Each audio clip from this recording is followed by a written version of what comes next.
नमस्ते मित्रों, सभी को जय श्री राम। आज हम जानेंगे कांग्रेस के 65 वर्षों के शासनकाल में यह पढ़ाया जा रहा है बच्चों को। भारत के बच्चों को सही इतिहास नहीं बल्कि ऐसा गलत इतिहास पढ़ाया जाता है जिसे पढ़कर आप भी पढ़कर चौंक जाएंगे। ऐसे इतिहास को बंद कराना चाहिए।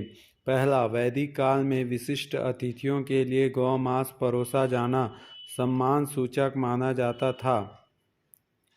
कक्षा छठवीं, प्राचीन भारत, पृष्ठ 35, लेखिका रोमिला थापर। दूसरा, मोहम्मद गजनवी ने मूर्तियों को तोड़ा, इससे वह धार्मिक नेता बन गया। कक्षा सातवीं, मध्यकालीन भारत, पृष्ठ 28। 1857 का स्वतंत्रता संग्राम एक सैनिक विद्रोह था। कक्षा आठवीं, सामाजिक विज्ञान, भाग 1। महावीर 12 वर्ष तक जहाँ तहाँ भटकते रहे। 12 वर्ष की लंबी यात्रा के दौरान उन्होंने एक बार भी अपने वस्त्र नहीं बदले। 42 वर्ष की आयु में उन्होंने वस्त्र का एकदम त्याग कर दिया।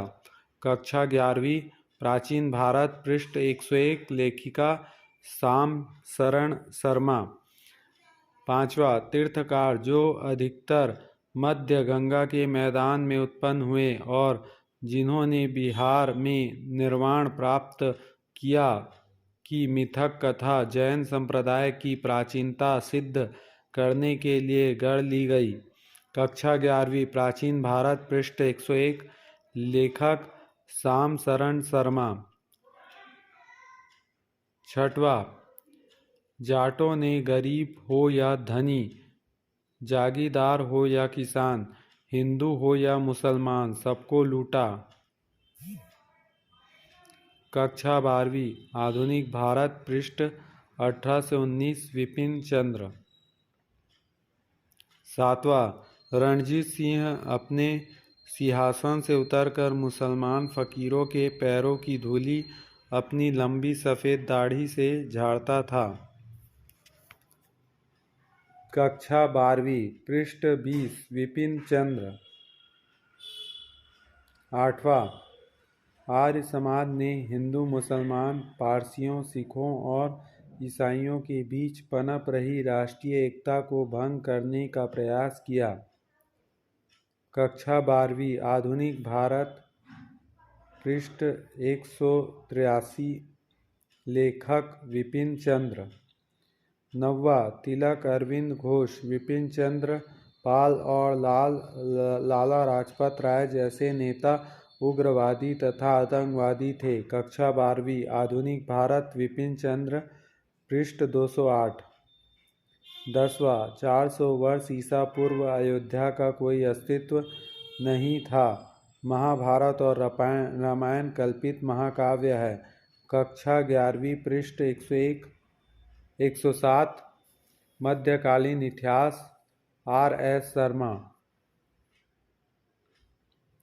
11वां, वीर पृथ्वीराज चौहान मैदान छोड़कर भाग गया और गच्छार जयचंद गौरी के खिलाफ युद्ध भूमि में लड़ते हुए मारा गया। कक्षा 11वीं, मध्यकालीन भारत, प्रोफेसर सतीश चंद्र।